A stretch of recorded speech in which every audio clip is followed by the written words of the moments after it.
potential of this country. We're now going to come to Prime Minister's questions.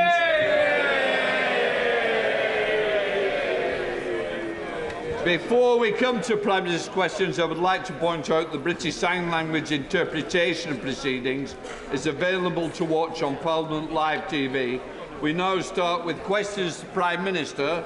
I start with Andrew Jones. Thank you, Mr. Speaker. Question 1. Deputy Prime Minister. Thank you, Mr. Speaker.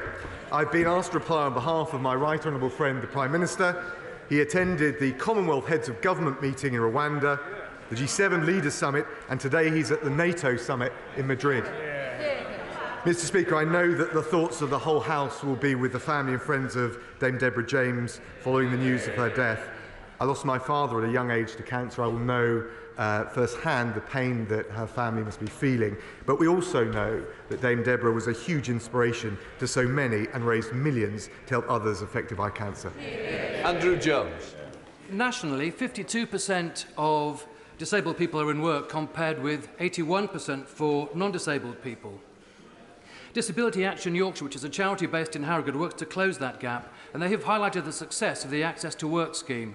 For example, one young person, having been told he would never work, is now, thanks to the targeted support available, a trainee brewer at Roosters Brewery. So will my right honourable friend consider how we can boost awareness amongst employers of this Access to Work scheme, and also consider how we can simplify the application process so more disabled people don't get deterred and will embrace it? Deputy Prime Minister.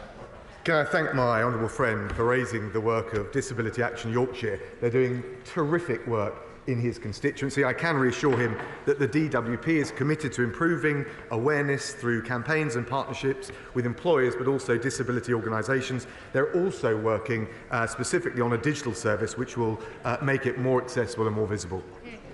Deputy Leader Angela Rayner. Thank you, Mr. Speaker. And can I also share with the Deputy Prime Minister his deepest condolences and his personal experience as we mourn the loss of Dame Deborah James, who fearlessly campaigned to inspire so many, and I'm absolutely sure there's no doubt that she saved the lives of many more. And to the family of Zara Alina, who was tragically murdered this week on the streets of Ilford. Well, Mr. Speaker, I also want to congratulate the two honourable members, the new members, who won in the by-elections this week, including my honourable friend, the member for Wakefield. Mr. Speaker, this week the government lost 2 by-elections in one day, the first in 3 decades. It's no wonder that the Prime Minister has fled the country and left the honourable member to carry the can. The people of Wakefield and Tiverton held their own vote of no confidence. The Prime Minister isn't just losing the room, Mr. Speaker, he's losing the country. But instead of showing some humility, he intends to limp on until the 2030s. So does he think the Cabinet will prop him up for this long? Deputy Prime Minister. I thank the right honourable lady. I gently point out to her that we want this Prime Minister to go on a lot longer than she wants the leader of the Labour Party to go on.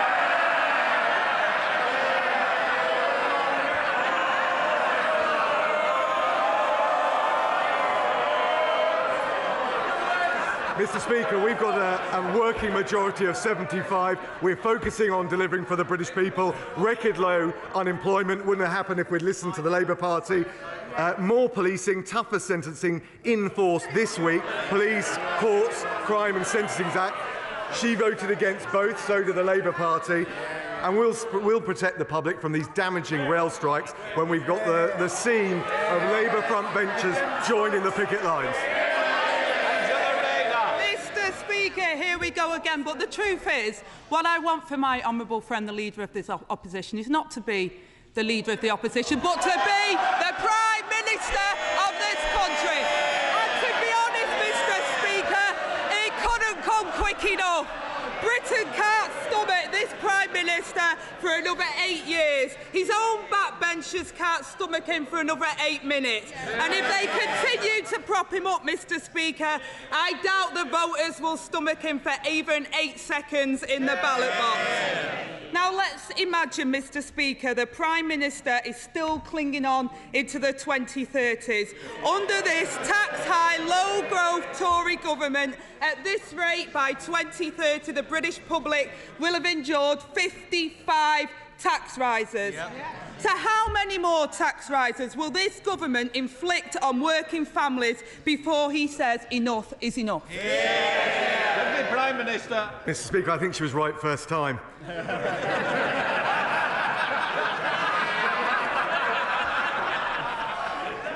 Mr Speaker, I'll tell you what we're doing. Near record levels of youth unemployment, 3.8% unemployment. We're cutting taxes next month on national insurance, £330 million. We're delivering for families through the difficult times of the cost of living. What about the Labour Party? We heard yesterday what their plan is. Their plan is no plan. The leader of the Labour Party said he's wiping the slate clean. He's starting from scratch. He's only been in the job 2 years. So Tony Blair, who's actually got some experience of winning elections, says there's a gaping hole in Labour's policy offer, and all the while there's a smile creeping over her face. All the while she's revelling in it. We're getting on with serving the people of this country. She's just playing political games. Angela Rayner. Well, Mr Speaker, I'd revel in the opportunity for the people of this country to have more than just by-elections to see what they think of this government opposite. Call a general election and see where the people are, Mr Speaker. And this is a man who once said high levels of government taxation was hurting UK competitiveness. Now he's backing the Prime Minister who wants to put taxes up 15 times. At this rate, Mr Speaker, working people will be paying £500 billion more in tax by 2030. Yeah. How high does he think the burden on working people should get before he says enough is enough? Deputy Prime Minister. We're the ones helping working people with a tax cut of £330, with the support for those on the lowest incomes, with the £650 support for 8 million on the lowest incomes, and with, frankly, the record level of investment coming into this country, from the £1 billion by Moderna for vaccines to the highest level tech investment in Europe, according to Atomico. We are the ones with a plan for low unemployment, a high wage, a high skill economy. At Labour, it's back to year zero. Angela Rayner. Mr Speaker, he pretends to empathise with those struggling with the Tory cost of living crisis when it was he himself who once said that food bank users are not in poverty but simply have a cash flow problem. The honourable member doesn't. He spent over £1 million in 9 months on private jets. It shows how out of touch this government is, Mr Speaker. But at this rate, by 2030, 1 million more people will be using food banks. How many more working people will be pushed into poverty by his Prime Minister before he says enough is enough? I tell you, if the Labour Party, if the Right Honourable Lady wants to help working people, they should be clear in standing up against these militant, reckless strikes by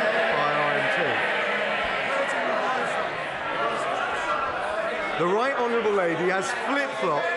The Right Honourable Lady has flip-flopped all over the place when it came to these strikes. First she said they were lose-lose, then she tweeted workers were left with no choice. When she was asked by the BBC, straight question, she's normally a straight-shooting politician, do you like the RMT? She said, I'm going to have to go now, I've got a train to catch.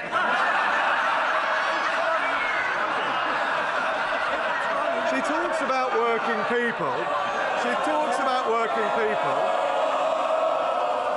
She talks about working people. Where was the Right Honourable Lady when the comrades were on the picket line last Thursday? Where was she when the Labour front bench were joining them rather than standing up for the public? She was at the Glyndebourne Music Festival, sipping champagne, listening to opera. Champagne socialism is back in the Labour Party. Mr Speaker, that says a lot about the party opposite. I'll tell them a few things about militancy. It's this government that are acting in a militant way. while they should have been at the negotiating table, they were at the banqueting table getting hundreds of thousands squeezed out of their donors instead of dealing with a crisis. And he talks about trains. No one can get trains because of his failed transport minister, Mr. Speaker. And I tell you, he has a stronger stomach than his... I think we'll just have a little quiet. I want to hear the question, and you'll also want to hear the answer. Angela Rayner. Well, Mr. Speaker, I think it's rather ironic that you have to intervene because of the baying mob here when they've got people through their noisy protest laws being stopped after protesting out on the street. The thing is, Mr. Speaker, they don't like it when the public say what they think of them. But I tell you, the honourable gentleman opposite has a stronger stomach than his colleagues behind him. Honestly, I want to hear the question, I want to hear the answer. And I hate to say it, so do your constituents. Think about them for once instead of yourselves. Angela Rayner. Thank you, Mr. Speaker.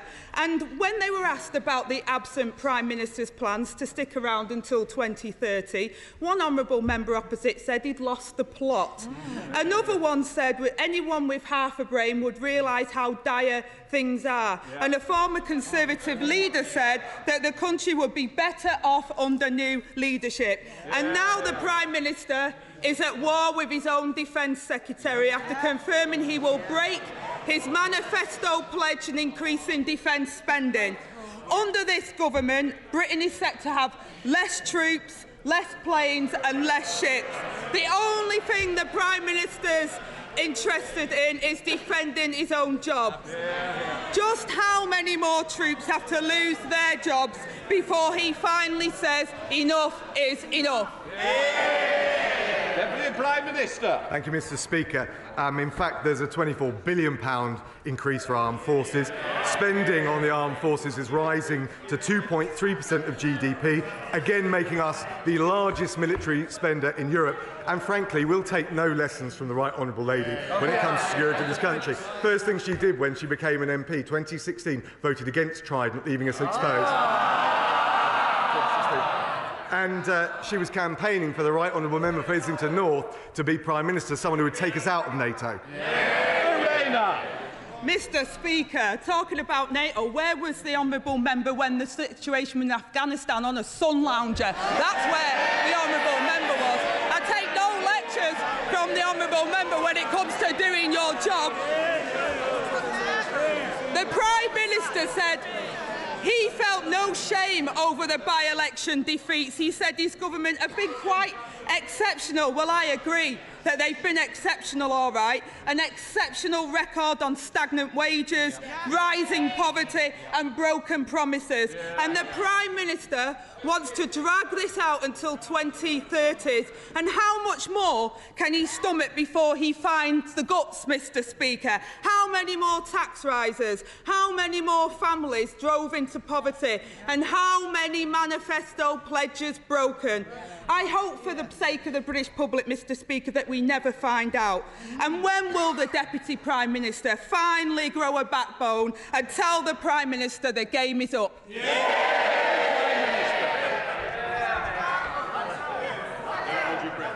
Mr. Speaker, I can't help thinking that Right Honourable Lady is auditioning for the leadership contest on that side, not really referring to anything on this side.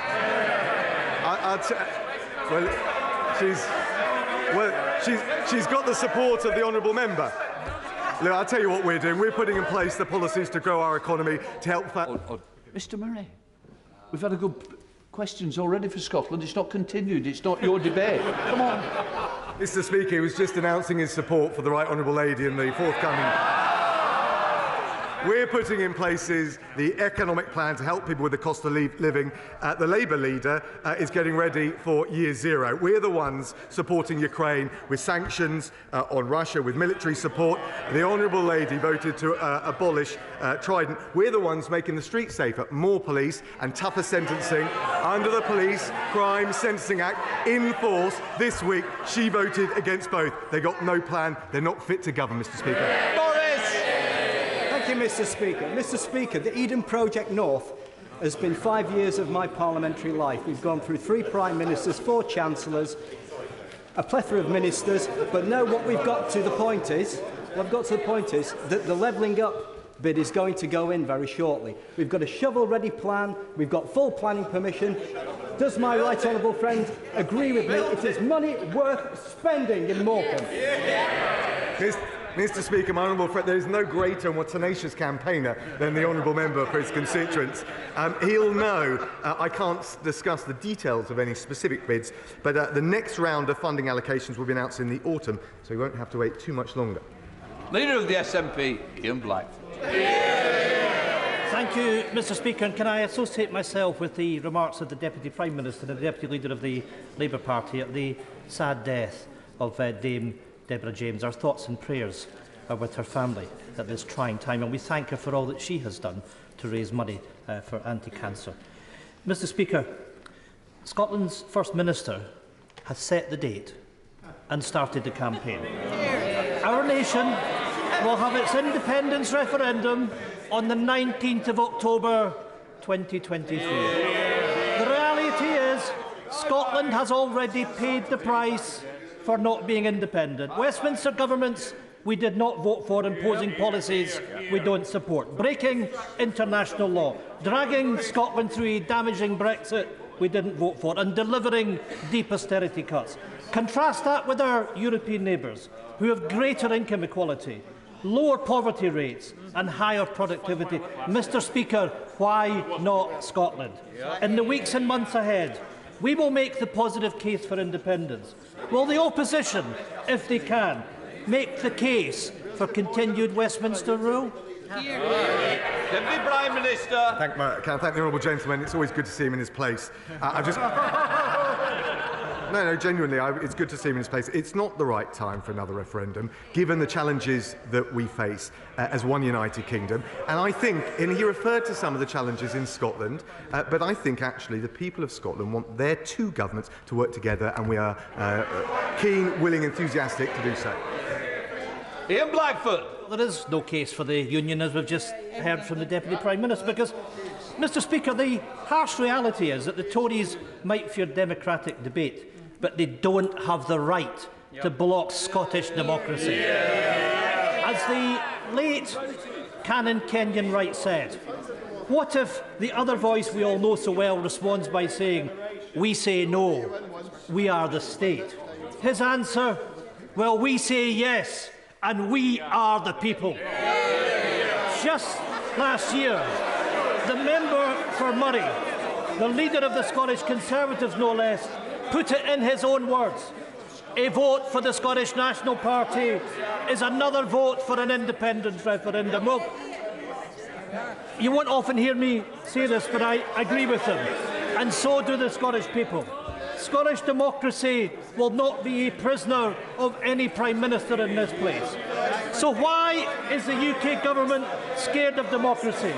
Or is it simply that they have run out of ideas to defend the failing Westminster system? Deputy Prime Minister. Thank the honourable gentleman. I think he's rather airbrushing history with that long soliloquy. But look, he mentioned the problems that Scotland faces. Huge tax burden imposed by the SNP. Scotland's record on science and maths under the international PISA rankings are now have dropped below England and Wales, and the SNP have presided over the worst drug death rate in Europe, the highest since records began. I think the people of Scotland expect their government in Holyrood and in Westminster to work together to tackle the issues facing them in their day-to-day lives. That's what we're doing. Peter Alders. Thank you very much, Mr. Deputy Speaker. There are great opportunities. Mr. Speaker. Mr. Speaker, my sincere apologies. There are, Mr. Speaker, great opportunities to create exciting new jobs in low-carbon energy along the East Anglian coast, and East Coast College are up for the challenge of providing local people with the necessary skills. However, they and other colleges are finding it increasingly difficult to recruit and retain teachers in such work as fabrication, engineering and construction. Will my right honourable friend ensure that the government come up with a cross-departmental strategy to address this staffing crisis in our further education colleges, which could undermine the levelling up agenda? Obviously, Deputy's Day. Come on. My honourable friend is absolutely right, and that's why we're investing nearly £52 million to support the sector in recruiting and retaining excellent staff, and in particular looking and focusing on the experience and the skills that we can often find in industry to train the next generation of technical experts. Neil Hamby. Thank you, Mr. Speaker. No country that values its independence and indeed its self-respect could agree to a treaty which signed away its economic independence and self-government. Ultimately, membership of any union that involves pooling of sovereignty can only be sustained with the consent of the people. Yes. Does the Deputy Prime Minister agree with the Prime Minister and his predecessor? Yes or no? Yeah. Deputy Prime Minister. I just say to the honourable gentleman, that's why we had the referendum in, a few years ago. The people of Scotland spoken, and we think it's not the right time to be relitigating this issue. John Burren. Thank you, Mr. Speaker. Speaking with Lord Ahmed yesterday, I thank the government for now listening and allowing high-risk British Council contractors still in Afghanistan to be processed immediately upon their application to the Citizen Resettlement Scheme and not having to wait a further 2 months until the application window closes. With taxation at a 40-year high, when will the government be bolder in cutting taxes, given all the evidence the world over shows that lower taxes increases prosperity, raises living standards, and better enables the government to help the less fortunate, even if such a policy means cutting spending such as HS2? My honourable friend makes an important point about driving growth in the economy, and that's why we're cutting taxes with the 130% super deduction for capital investment. That will not just create good jobs, but well-paid jobs and better paid jobs by boosting productivity. That's why we're increasing the employment allowance, which represents a tax cut of £1,000 for 500,000 small businesses. That's why we've provided business rate relief of £7 billion over the next 5 years. And of course, we're cutting national insurance just next month, worth £330 for a typical employee. Patricia Gibbs. Thank you, Mr. Speaker. As Tory MSP Murdo Fraser points out, Scotland has a third of Britain's landmass, half its territorial waters, over 60% of UK fishing zones, 98% of oil reserves, 63% of natural gas, a quarter of Europe's offshore wind resources and 90% of the UK's fresh water. Can the Deputy Prime Minister explain if his opposition to Scottish independence is because he fears the loss of these invaluable resources? Deputy Prime Minister. She's absolutely right in what she just said. There are huge assets right across Scotland, and that's why we think we're stronger together in delivering for the people of Scotland. Oliver Hill. Mr. Speaker, the Deputy Prime Minister will be aware that in North East Hertfordshire we have some of the best farmland in the country. And at a time when there are concerns about food production, food security, at a time when the government is considering rural land use, isn't it time to ensure that our productive farmland isn't covered in solar plants and that they are positioned rather on brownfield sites, on buildings and on low-grade agricultural land? Deputy Prime Minister. I think he makes a powerful point, and our 2023 land use framework will set out our priorities for land use across the country, and he's right that we've got to protect the most versatile agricultural land, and any plans for ground-mounted solar installations will have to take that very point into account. His point is well made. Rosie Duffy. So far this year, 52 women have been killed in the UK. Our rights to free speech, safe spaces, fairness in sport, and even the words we use to describe our own bodies are all under threat. Will the Deputy Prime Minister send a clear signal, as some of his Cabinet colleagues have done this week, that Britain respects the rights of women, and will he accept the cross-party amendment to his forthcoming Bill of Rights, which enshrines a woman's right to choose in law? Deputy Prime Minister. Can I thank the Honourable Lady for her question? Can I also just say at the outset what huge respect I personally have for her with the way she stood up for women's rights and frankly the appalling harassment, trolling and bullying that she's faced. The position, as she knows, is settled in UK law in relation to abortion. It's decided by honourable members across this House. It's an issue of conscience. I don't think there is a strong case for change. What I wouldn't want to do is find ourselves with the greatest respect in the US position where this is being litigated through the courts rather than settled, as it is now settled, by honourable members in this House. Well, thank you, Mr. Speaker.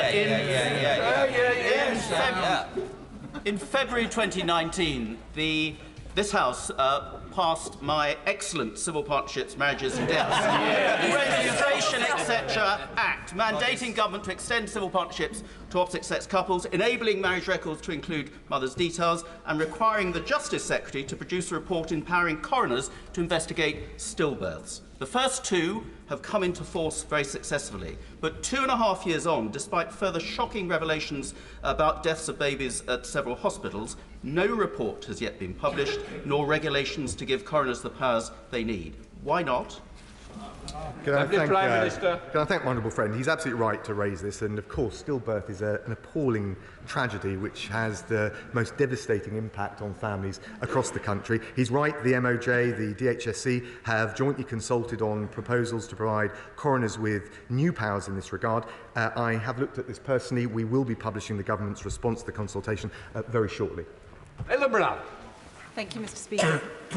Threatened, terrified, alone. This was how survivors of sexual violence told me they felt when they were pressured into signing non-disclosure agreements and gagging clauses by their universities. No victim of sexual assault or harassment should ever be coerced into silence by the very institutions who are meant to protect them. Not at university, not at work, not anywhere. So will the government back my bill to ban the use of NDAs in cases of sexual harassment, bullying and misconduct? And will the Deputy Prime Minister consider meeting with me in his role as Justice Secretary to discuss how we'll put a stop to this deplorable practice once and for all? Deputy Prime Minister. Can I just say to the Honourable Lady, I'll look very carefully at any particular proposals she has. We've got to do everything we can to protect women and girls in this country, and also, frankly, to make them feel more confident in the justice system. That's why I'm relieved, but restless to go further, but relieved that the volume of rape convictions in the last year alone is up by 2/3. And of course, in the Police Courts Sentencing and Crime Act in force this week, we have taken extra measures, for example, by extending the time limit for reporting domestic abuse and also criminalising taking photos of a mother breastfeeding without consent. And I'll certainly look at the proposals that she's raised with me. Daniel Kaczynski. Thank you, Mr. Speaker. We are investing nearly £190 billion this year into the NHS, and yet many of us see disturbing deficiencies within NHS management, no more so than in the Shrewsbury and Telford NHS Trust. 4 years ago, in 2018, my right honourable friend, the member for Ludlow, and I secured £312 million for a major A&E modernisation within our local hospital trust. 4 years on, construction has still not started. What message can the Deputy Prime Minister give to the people of Shrewsbury as to how government can intervene to break this gridlock and finally allow the £312 million we have secured to be utilised for the benefits of the people of Shropshire and Mid Wales? Well, my honourable friend is a doughty champion of his constituents, particularly on NHS services. The DHSC recently received the strategic outline case for the transformation of A&E services in Shrewsbury and Telford. It's still being processed, but I can tell him that the Trust is aiming to present the full business case in 2023, with construction starting in the same year. Liz Savile-Roberts. When he announced his Bill of Rights last week, the Deputy Prime Minister said it will strengthen our UK tradition of freedom.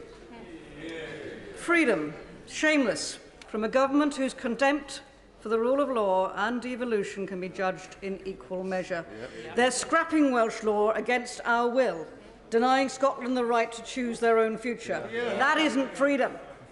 Will he prove me wrong? Will he prove me wrong by enshrining self-determination in his Bill of Rights? Can I thank the honourable lady? I thought it was very deft the way she got that in. I think we've all heard, actually, across the benches today, the case for reinforcing free speech, whether it's the judge-made privacy laws or some of the way people are shouted down when they express legitimate opinions. And I also think that the people of Wales will want to join with us, as true across the country, making sure we can deport more foreign national offenders. That is the reality for the people in Wales and across the United Kingdom, and I think the Bill of Rights will be strengthening our tradition of freedom, but also curbing those abuses and making sure we inject a bit more common sense into the system. Johnny Mercer. Thank you, Mr. Speaker. Derriford Hospital in my constituency is part of the new hospital build programme announced by this government, and work on the new emergency department actually starts this year, which is a significant investment for the amazing staff there and the brilliant Chief Executive, Anne James, who works so hard. But given the incredible pressures on the real estate in Derriford, would my honourable friend consider prioritising capital investment into that part of the UK to ensure that we can accelerate these plans, particularly in digital, so that people in Plymouth get the world-class healthcare they deserve? Can I thank our honourable friend? Look, he's absolutely right. This is the largest hospital building programme in a generation, and his constituents are going to benefit very directly. I can tell him that there will be a new integrated emergency care hospital scheme for University Hospitals Plymouth NHS Trust at the Derriford Emergency Care Hospital. And yes, on tech, he's absolutely right. The facilities will be at the cutting edge of modern technology, and that will really help drive up the quality of patient care. Bill Furness. Thank you, Mr. Speaker. The victims of black cab rapist John Warboys were only able to challenge the police's failure to investigate its appalling crimes because of the Human Rights Act. They would not have been able to do so under the Deputy Prime Minister's new so-called Bill of Rights. Why does he want to stop women like the victims of John Warboys from making sure that police protect them from rape and sexual assault and getting the justice they deserve? Can I thank the honourable lady for the opportunity? It was not the result of litigation that addressed the problems with the Warboy case. And indeed, if she wants to look after victims in cases like that and others, the Labour Party should join with us, not just in supporting the Bill of Rights, but our parole reforms that will make sure dangerous offenders are not released and we protect the public. David Simmons. Well, thank you, Mr. Speaker. Mr. Speaker, my constituent Joel Lindop has suffered the abduction of his young children to Poland, one of many families in the UK who go through a similar experience every year.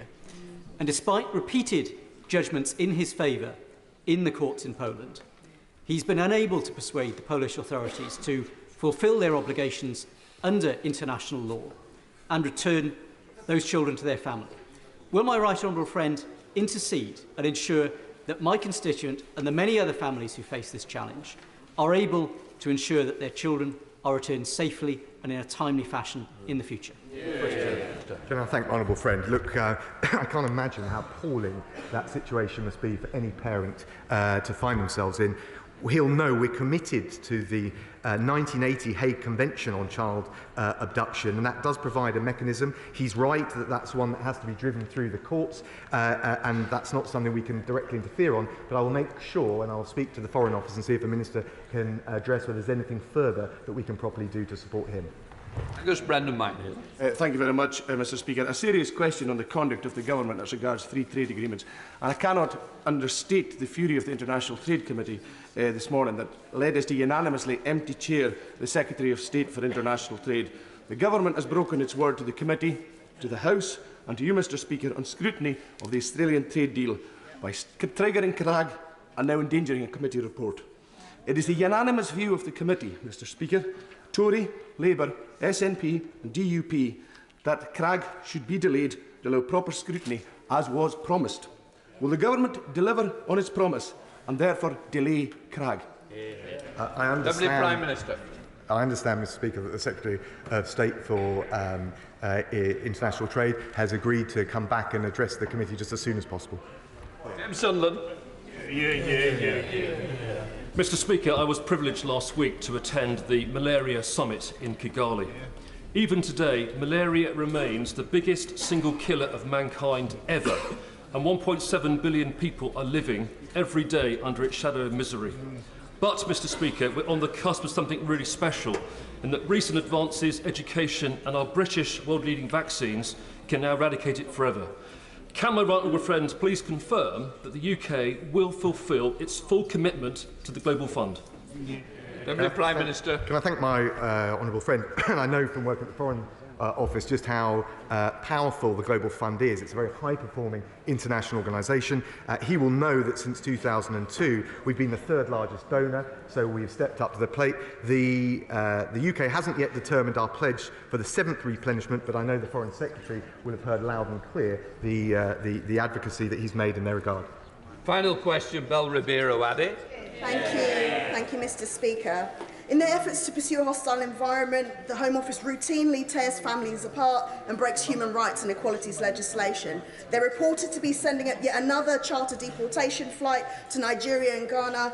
In Pride Month, they'll be deporting LGBT asylum seekers, fleeing homophobia, and grandmothers and mothers of British children who have lived in this country for over 25 years. Given that the Home Office repeatedly get it wrong and end up having to take people off these flights, can the Deputy Prime Minister tell me how many people have been removed from this flight already, and when will they stop these inhumane deportation charter flights? Deputy Prime Minister. I thank the honourable lady. Look, she's right at least in one respect. Of course, people who come here need to be treated decently and humanely. We're absolutely committed to that. We also need to make sure that we cut down the illegal routes, and those that are here who've committed serious offences can be returned home. And the crucial thing, and I'm working with the Home Secretary, is to make sure we do both of those things. But what we can't allow is illegal routes to flourish into this country, otherwise we'll just attract more. And we cannot allow people who commit serious offences in this country to stay and continue to pose a threat to the public. Ends questions.